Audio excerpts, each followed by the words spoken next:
우리 하나님의 말씀 같이 보겠습니다. 사도행전 11장 1절부터 우리 18절까지 말씀인데요.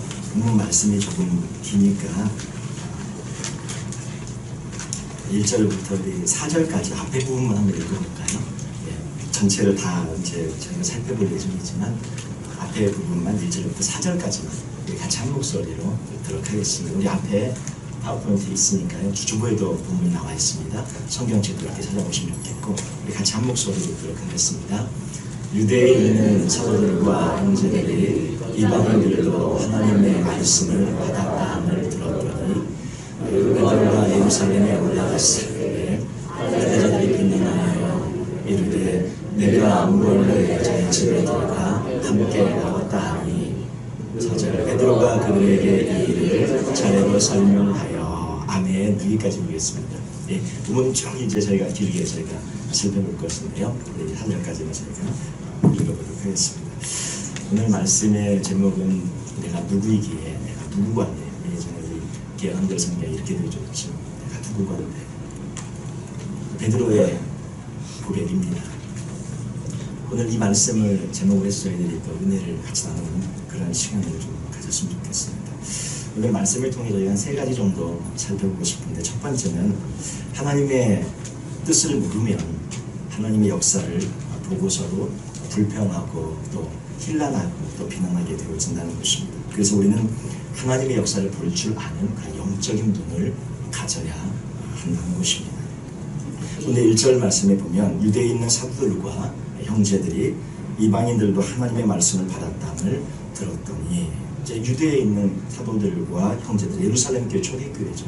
초대교회 성도들이 또 사도들이 초대교회 성도들이 이렇게 모여 있는데 이방인들이 지금 고넬료의 가정을 말씀하고 있는 것입니다.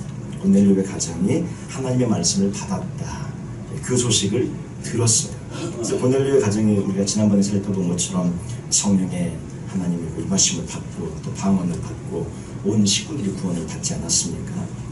베드로가 이방인 그 고넬료의 집에 가서 하나님의 말씀을 전할 때 말씀을 전하는 그 도중에 성령이 임한 것을 저희들이 보았었죠. 이 성령이 이렇게 임한 것은 하나님께서 이스라엘과 또 이방인 사이를 가로막고 있는 모든 담을 십자가로 허무시고 구원이 이방인에게 미치는 그런 역사를 이제 문을 여시고 시작하셨다는 것을 이제 보여주신 그런 놀라운 은총의 사건입니다. 믿는 사람이라면 이런 소식을 들었을 때에 기뻐해야 돼요? 슬퍼해야 돼요? 행복해야 됩니까? 막 비난해야 됩니까? 기뻐해야 되는 것이죠. 와, 이제는 하나님께서 모든 사람을 이제 구원해 주시는구나. 우리 민족만이 아니라 우리 민족 유대인만 선민의식을 가져서 우리만이 아니라 모든 민족을 모든 사람을 구원해 주시는구나.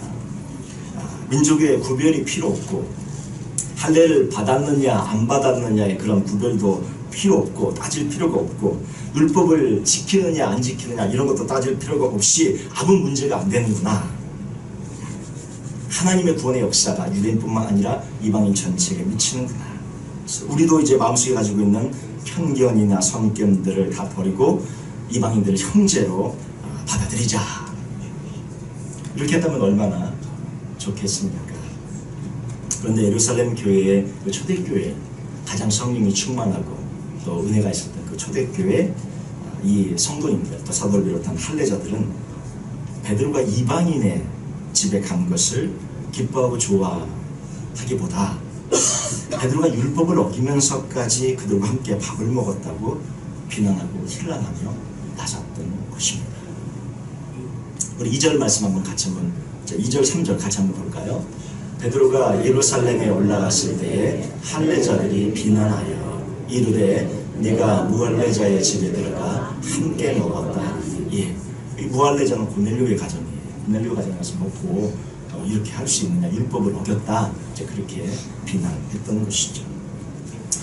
사실 가장 하나님의 뜻을 잘 알고 역사상 가장 신령한 교회, 가장 하나님의 뜻에 합당한 교회가 어느 교회였습니까? 초대교회였습니다. 초대교회. 그 하나님의 뜻을 가장 잘 알고 있어야 할 초대교회 지도자들이 이렇게 하나님의 뜻을 모르고 하나님의 역사를 부인할 줄이야. 놀랍지 않으십니까? 사도행전 1장 8절에 주님이 뭐라고 말씀하셨습니까? 시편 1장 8절 다 오직 성령이 너에게 임해서 다 아시죠? 한번 같이 한번 해보겠습니다. 오직 성령이 너에게 임하시면 너희가 권능을 받고 예루살렘과 온 유대와 사마리아와 땅끝까지 이르러 내 증인이 되리라 하십니다. 누가 말씀하신 거예요? 예수님이 말씀하신 거예요. 이미 사도행전 처음에 뭐라고 말씀하셨어요? 이미 다 말씀해 주셨어요. 이방인들이 복음을 믿고 주 앞에 돌아올 것을 이미 다 말씀해 주셨습니다. 말씀도 안 한 일이라면 이게 뭔 일이죠? 이렇게 얘기할 수 있겠는데 주님이 뭐라고요? 이미 말씀을 하셨다는 거예요. 어떻게 해요? 예루살렘과 온 유대와 사마리아와 땅끝까지 복음이 증거될 것이다. 너희는 그 일에 쓰임받을 거고 성령의 충만을 통해서 너희들이 그 일에 귀하게 밤을생애가 헌신되어져 주 앞에 쓰임받는 그런 귀한 도구가 될 것이다. 주님이 말씀했어요. 그리고 그 일이 지금 이루어진 것입니다. 고넬료 가정의 복음이 증거된 겁니다. 그 앞에 이미 빌립이 사마리아 8장에서 사마리아에 가서 빌립이 가서 복음을 증거했었죠. 큰 역사가 일어나고 믿었습니다. 그리고 예루살렘 교회가 베드로와 요한을 보내서 사마리아 사람들에게 성령 받게 위해서 기도했을 때에 사마리아 사람들이 성령을 받게 됩니다. 또 빌립 집사님이 이디오피아 네시에게 복음을 전했을 때에 거기서 복음을 받아들이고 물로 세례를 받고 또 하나님의 역사들이 계속적으로 증거되고 있는 일들이 나아가고 있습니다. 그런 일이 있고 나서 이방인 고넬료의 가정에 베드로가 가서 그 가정 전체가 성령을 받는 그런 일이 일어나고 임하게 되는 것입니다. 지금 복음이 증거되어지는 그런 과정을 살펴보면 예수님께서 우리 주님께서 말씀하신 그대로 되고 있음을 저희들이 알 수 있습니다. 그런데도 지금 초대교회 지도자들은 이 할례자들은 하나님의 역사를 알지도 못하고 깨닫지도 못하고 보지도 못한 것입니다. 이 모든 일이 지금 하나님께서 하고 계신 것인데 주님께서 이미 말씀하셨고 그 말씀 그대로 되어주고 있는 것인데도 당연히 알아야 하는데 예루살렘 교회의 그 할례자들은 하나님의 역사인 줄 전혀 모르고 베드로를 비난하고 힐난하고 있는 것입니다. 하나님의 사람들이 같은 하나님의 사람을 비난하고 하나님의 역사를 하나님 자체, 하나님의 역사, 하나님의 예수 그리스도의 그 행하심의 역사를 비난하고 있는 것이죠. 그래서 우리가 이 말씀을 통해 생각해 볼 수 있는 것은 언제나 우리 자신이 내가 누구이게 그저 사람일 뿐입니다. 그저 실수할 수 있고 잘못할 수 있다는 걸 늘 생각하면서 주님 앞에 겸손히 나아가는 저희들의 모습이 있어야 할 줄 믿습니다. 하나님의 역사를 하나님의 사람들이 부인하고 있을 줄이에요. 더군다나 초대교회 그 가장 하나님의 은혜가 충만했던 그 지도자들이 그러고 있을 줄이에요. 여기서 우리가 살펴볼 수 있는 것은 무엇입니까? 인간은 언제나 불완전하고 연약하고 약하다는 것입니다. 인정하고 주님 제가 잘 몰랐습니다. 주님 제가 부족했습니다. 주님 제가 하나님의 뜻인지도 모르고 하나님의 뜻을 제가 오히려 반대하면서 그렇게 잘 믿는 줄 알았군요. 이렇게 겸손히 나갈 때 더 큰 은혜와 축복의 역사가 임할 줄 믿습니다. 이런 일이 있을 것을 주님이 다 말씀해 오신 거잖아요. 주님이 말씀하신 대로 그대로 되고 있잖아요. 근데 여기서 지금 이들이 이걸 놓치고 있는 중요한 이유는 무엇입니까? 왜 예수님께서 말씀하신 대로 되어져 가고 있는데 왜 그것을 전혀 깨닫지 못하고 놓치고 있고 하나님이 역사하고 계시구나, 제 하나님의 손길이구나, 하나님이 행하시고 계시구나, 이것을 왜 모르고 있는 것입니까? 말씀에 대한 묵상이 없기 때문입니다. 예수 그리스도께서 이미 하신 말씀에 대한 깊이 있는 묵상과 깊이 있는 말씀에 대한 주님 앞에 말씀 앞에 서는 일이 부족했기 때문에 이런 일이 일어나게 된 것입니다. 그래서 저희들 말씀에 대한 깊은 묵상이 있어야 할 줄 믿습니다. 주님 말씀하시는 것, 초대교회 지도자들이 그 말씀한 것 묵상하고 있었다면 주님이 이렇게 말씀하셨지. 예루살렘과 온 유대와 사마리아와 땅끝까지 이르러 내 증이 될 것이다 말씀하셨지. 그 말씀을 계속 붙잡고 묵상하고 있었다면 그렇게 되어지고 있구나 바라보면서 기뻐할 거 아닙니까? 예루살렘이 되고 그 다음에 유대가 되고 사마리아도 복음이 전했지 마지막에 땅끝까지 가는구나. 말씀을 묵상하며 주 앞에 섰을 때에 얼마나 하나님의 그 함께 하신 역사를 보면서 기쁘며 행복하며 그 안에 같이 동참했겠습니다. 그런데 말씀에 대한 이미 하신 말씀에 대한 묵상과 깊이 있는 성찰이 없었기 때문에 그걸 전부 놓쳐버리고 오히려 비난하고 힐난하는 그런 자리에 서게 되어졌던 것입니다. 이방인들이 하나님의 말씀을 받은 것은 당연히 있을 일이 있는 것이고 그 일에 지금 베드로가 쓰임받았구나 하면서 어떻게 해요? 찬양을 올려드리고 경배를 올려드리고 베드로 너무 수고했다, 너무 애썼다, 거기까지 가가지고 참 고생했다, 이렇게 지금 되어져야 하는 분위기가 맞지 않겠습니까? 예. 그런데 이렇게 하지 못했던 것은 그들이 하나님이 열심히 이미 하신 말씀조차에 대한 잊어버림, 그리고 말씀조차에 대한 묵상이 없고 말씀조차에 대한 깊은 성찰이 없었기 때문에 전혀 베드로가 하는 일을 주님의 말씀과 연계시켜서 바라볼 수 없었고 그 말씀의 깊은 의미와 해석을 통해 그것을 해석해낼 수 없었다는 것이죠. 그 근본적인 이유는 더 주님 앞에 엎드리고 말씀 앞에 서야 되는데 그러지 못했기 때문에 오늘 이 말씀을 통해 저희들이 생각해보고 싶은 것은 우리 여기 계신 모든 하나님의 사람들, 우리 모두도 마찬가지입니다. 초대교회는 그랬을 망정 나는 안 그러다. 그랬으면 좋겠습니다. 우리 모두가 사실. 근데 초대교회는 저렇게 쓸 망정 나는 안 그랬으면 좋겠는데 우리는 어떻게 해요? 초대교회가 그랬으면 우리는 더 많이 하겠죠 사실. 한번 적용해보세요. 초대교회가 저 정도니 우리는 어떻게 해요? 더 안 해요? 아니면 더 해요?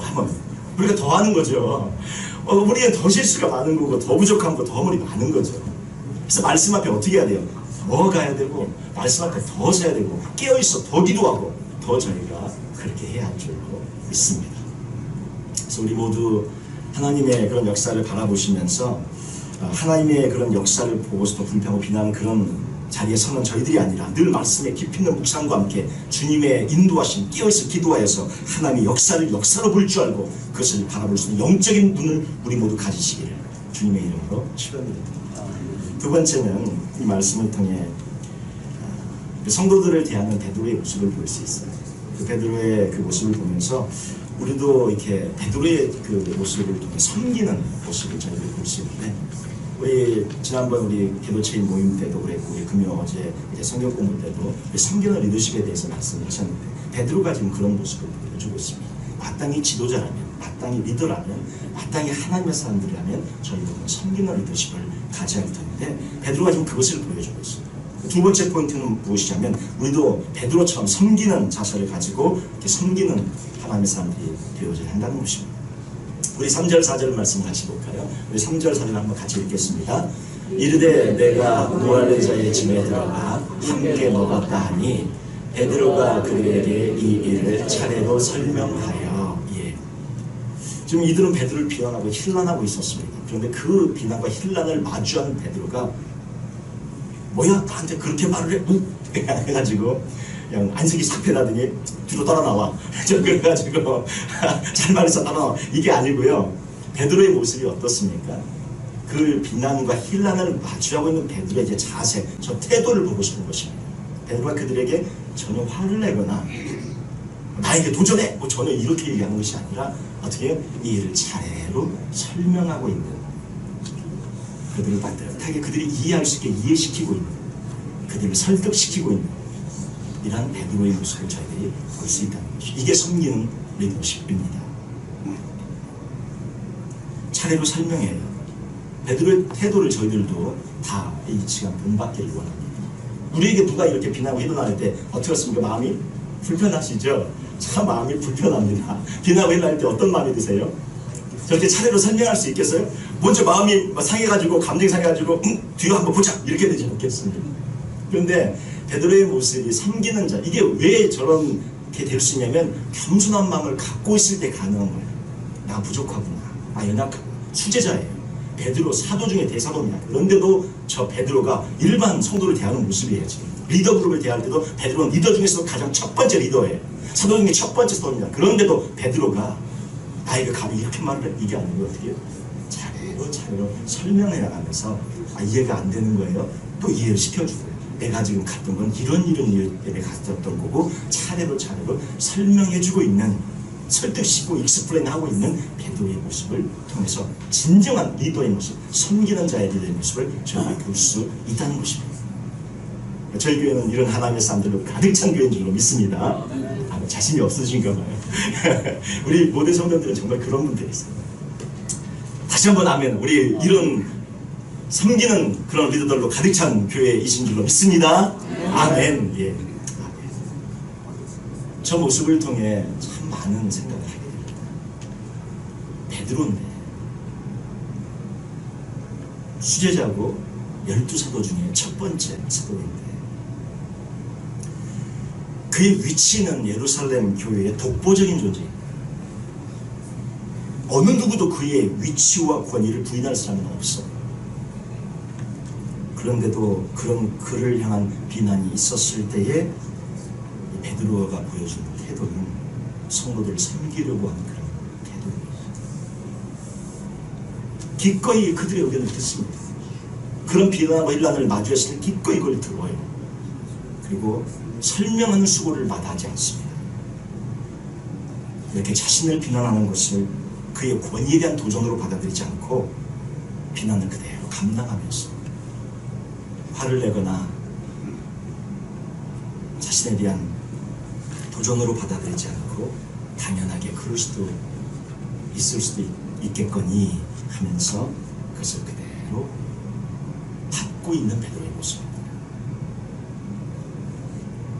저희들은 만약 이런 경우 있다면 같은 성도님들끼리도 어떻게 해요? 너는 이제 찍혔어. 너는 이제 찍혔어. 두고 봐. 뭐 이렇게 되지 않겠습니까? 그런 모습이 베드로에게 전혀 없다는 것이죠. 베드로는 더군다나 자기 뜻대로 뭔가를 하고 왔다면 내가 뭘 잘못했나 이럴 수 있는데 지금 누구 뜻대로 모든 일을 하고 온 거예요? 하나님의 뜻대로. 하나님이 환상 보여주시면서 부정한 임신들 내려와서 잡아먹으라. 아직 안 잡아먹었는데 내가 깨끗하게 있는 것을 네가 속되게 하지 말라. 분명히 무슨 의미인지 보여주셔서 그리고 구절리가 보낸 사람들이 와서 성령께서 말씀하실 때 가라 내가 함께 내가 보낸 사람들 걱정하지 말고 가라. 갔더니 어떻게 보내려고 다 모아놓고 하나님 앞에 선 것처럼 보내려고 베드로 벽 엎드려서 하나님의 말씀을 듣고자 성하는 그런 모습들 제가 이미 보았지 않습니까? 지금 이 모든 일이 누구로 말미암아 시작되고 누구로 말미암아 이것이 이끌어지고 있고 누가 이걸 주도하고 있어요? 하나님이 하고 계신 그런 일입니다. 그 역사의 현장에 쓰임받고 온 베드로에게 하나님의 사람들이 비난하고 일어나고 있는 거예요. 그럴 것 같으면 우리 같으면 어떻게 해요? 내가 어떻게 했는지 알아! 하면서 내가 지금 어디다 쓰임받았는지 이렇게 하지 않겠습니까? 근데 그 아무것도 모르고 비난하고 일어나는 그런 사람들 앞에 베드로가 섬기는 그런 겸손한 모습을 갖고 차근히 설명하고 있는 이런 모습이야말로 진정한 이 시대의 하나님의 사람들 리더가 갖춰야 될 그런 모습이 아닐까 싶습니다. 우리 여기 계신 모든 하나님의 우리 귀한 분들이 다 이런 섬기는 리더십을 갖고 주 앞에 나아가시는 우리 모두가 되시기를 주님의 이름으로 축원드립니다. 세 번째는 이 말씀을 통해 저희들이 모든 일에 잠잠히 하나님께 영광을 돌리며 걱정하지 말고 우리 나아가는 우리 모두가 되시기를 바랍니다. 우리 이제 말씀 보면 18절 말씀 이제 마지막 절 말씀인데요. 한번 보실까요? 18절 말씀 보면 우리 한번 같이 한번 읽겠습니다. 그들이 이 말을 듣고 잠잠하여 하나님께 영광을 돌리되 그러면 하나님께서 이방인에게도 생명의 은혜를 주셨도다 하니라. 이 모든 말을 듣고 잠잠했어요. 하나님 앞에서 저희들이 때로는 이렇게 잠잠하게 하나님 행하신 역사를 묵상하며 바라보고 나가야 할 줄을 믿습니다. 베드로 설명을 다 듣고 나서 이제 하나님의 사람들이 잠잠했습니다. 아, 하나님께서 하셨구나. 하나님 행하셨구나. 그걸 알고 인정했던 것이죠. 그리고 어떻게 해요? 모든 영광을 하나님께 돌려드렸습니다. 하나님의 뜻임을 알았을 때 하나님께 영광을 올려드렸던 것이죠. 저희가 남은 생애를 이렇게 살아갈 때도 사실 우리 인생을 살다 보면 여러 가지 걱정도 많이 나고 어려운 일도 있고 또 힘든 일도 있고 또 그럴 때도 많이 있습니다. 그런 상황에서 우리가 하나님 앞에 항상 영광을 올려드릴 수 있느냐, 항상 하나님 앞에 하나님이 하셨습니다 이렇게 잠잠히 주 앞에 모든 것을 고백할 수 있는, 사실은 믿음이 있어야 할 수 있는 그런 부분이 있는 것 같습니다. 우리 모든 성도들 믿음이 있으시죠? 우리 성도님들 다 주님 앞에 그렇게 귀한 한평생을 살아오신 분들이시죠. 저희 생각해보면 우리가 남은 생애가 오신 날은 다 정해져 있어서 우리 무슨 생년 언제이시고 또 무슨 뭐 이렇게 있으시고 오신 날은 다 정해져 있으신데 우리가 남은 생애는 얼마인지 아무도 잘 모릅니다. 제가 그런 말씀 가끔 드리잖아요. 남은 생애를 우리가 주님을 위해서 다 올인해서 그냥 헌신해서 주님을 위해 다 드린다고 해도 얼마나 드리려도 사실 알 수가 없지 않습니까? 지금까지 주님 앞에 드린 생애가 주님 딱 지금 만났을 때 제가 지금 주님 앞에 서 계신다고 생각해 보세요. 주님, 제가 지금까지 드린 생애가 주 앞에 결코 후회 없이 남은 생에 다 드리다 왔습니다. 자신 있으십니까? 혹시? 전 그 질문 주님이 너 남은 생에 다 드리다 왔느냐? 전 목회자인데도 자신이 없습니다. 여러분 자신 있으십니까? 남은 생에 다 드리다 왔느냐? 무엇을 위해 살다 왔느냐? 남은 생에 주님을 위해서, 하나님의 온전히 교회를 위해서, 하나님의 나라를 위해서 다 드리다 왔느냐? 물으시면 우리 아마 대답을 하기가 어려울 것 같습니다. 남은 생애를 주님을 위해서 다 드려도 사실 부족합니다. 올인을 한다 할지라도 얼마 할 수 있을는지 알 수가 없어요. 우리 그렇게 주님 앞에 남은 생애를 다 드리다가 또 살다가는 우리 모두가 되시기를 바랍니다. 그래서 주님께서 모든 일들을 해나가시는 것을 믿고 바라보며 또 영광을 올려드리고 잠잠히 하나님 앞에 또 믿음으로 나아가는 또 저희들이 되어지기를 원하는데요. 여러분 모든 삶을 살다 보면 걱정도 되어지는 일이 있고 또 어려운 것도 있을 수 있습니다. 걱정하지 마십시오. 여러분은 하나님의 사람입니다. 하나님의 사랑하는 아들이고 하나님의 사랑하는 딸입니다. 아무것도 두려워하실 필요 없어요. 걱정하지 마시고 두려워하지 마십시오. 그리고 여러분의 가정은 주님이 지키고 계신, 주님이 함께 하시는 가정입니다. 여러분의 자녀들은 하나님의 자녀들입니다. 하나님이 돌보시고 지키시고 책임지실 것입니다. 그리고 저희 교회, 몸된 교회는 주님의 교회입니다. 주님이 머리신 주님의 교회. 주님께서 지키시고 축복하시고 함께 하셔서 주님의 뜻을 이루는 그런 교회로 귀하게 쓰임받게 될 줄 믿습니다. 모든 일 가운데 하나님 앞에 잠잠히 주 앞에 영광 돌리며 나아가시는 그러한 저희 모두가 되고 싶습니다. 그것이 잘된 일이 왔을 때 당연히 그렇게 해야 되겠고, 또 힘들고 어려운 일을 통과하고 있을 때조차도 하나님이 행하셨고 하나님이 하실 것이고 주님을 믿습니다. 이런 고백을 저희들이 나아가야 할 줄 믿습니다. 제가 이제 오늘 글을 보니까 걱정 없는 삶이라는 그런 책에 나와 있는 그런 이야기인데요. 린다 민틀이라는 그분이 쓴 그런 책에 보면 이분은 이제 아이를 갖고 싶었는데 아이를 오랫동안 같이 못해서 7년간 아이가 없었던 그런 여인입니다. 그 아픈 마음을 주 앞에 토로하는 그 글 중에 잠깐 나오는 부분인데, 남편과 함께 이제 가정을 꾸리기로 했을 때 어느 누구도 그런 일이 있을 줄 누가 예상을 했겠습니까? 근데 아이가 없는 거예요. 2년쯤 지났을 때 도저히 좀 안 되겠다, 검사도 받아보고 이렇게 했는데 특별한 무슨 불임의 이유가 있었던 것이 아니었습니다. 그냥 원인 불명 불임 이렇게 진단이 나왔어요. 다 건강하고 다 문제가 없는데 원인 불명이에요. 근데 불임 이렇게 나왔습니다. 그런 사람들이 굉장히 많다고 합니다. 뭐 원인이 있는 경우는 원인이 있겠지만 원인이 없는 그런 경우도 굉장히 많다고 해요. 그래서 한 달 한 달 한 해가 이렇게 지나가면서 정말 주님 앞에 믿음을 테스트하는 그런 시간을 지나가게 되어졌던 것이죠. 그래서 친구들의 임신 축하 파티에 가는 것이 참 고역이 될 수밖에 없었고, 쇼핑몰 같은 데 가면 아이들을 엄마가 이모처럼 태워갖고 가는데 그 모습을 바라볼 때마다 남모르게 뒤로 가가지고 혼자 눈물을 흘리고 있을 수밖에 없었던 그런 일이었습니다. 근데 믿음과 신앙이 있었기 때문에 하나님 앞에 그걸 계속 기도하며 나아갔던 것이죠. 어머니 날이 되면 또 교회에서 예배 드릴 때, 마더스데이 예배를 드릴 때 눈물을 멈출 수가 없었고, 또 낙담하고 불안했고 깊은 실망감에서, 그 실망감은 사실 하나님에 대한 실망감이죠. 왜 나는 안 주십니까? 왜 나는 버리셨습니까? 왜 나는 사랑하지 않으십니까? 자신의 생각이 바르지 않다는 것을 알고 있었기에 더 괴로웠어요. 우리가 정답은 알잖아요. 하나님 찬양해야 된다, 경배해야 된다, 예배해야 된다. 정답은 아는데 실제로 삶에서 안 되니까 이게 굉장히 힘이 들었던 것입니다. 자신의 몸이 자신의 적이 되고 있어서 아이를 가질 수 없는 그런 상황이 되어져 버렸고, 자기의 몸이 제 기능을 발휘하지 않고 있는 것을 보면서 속상했어요. 자신에게는 이제 두 가지 선택만이 남게 된 것을 그래서 고백하고 있는데, 뭐냐면 화를 내며 또 비통해하고 불안에 갇혀 사는 것을 택하든지, 아니면 모든 것을 하나님께 맡기든지, 둘 중에 하나의 기로에 서게 되는 것입니다. 그래서 그는 선택을 합니다. 하나님께로 모습을 맡기기로. 내 삶을 향한 하나님의 계획이 선하고 하나님의 목적이 있음을 인식하고, 그분이 모든 것이 합력하여 내가 선을 이룰 것을 믿고 모든 것을 함께 맡기고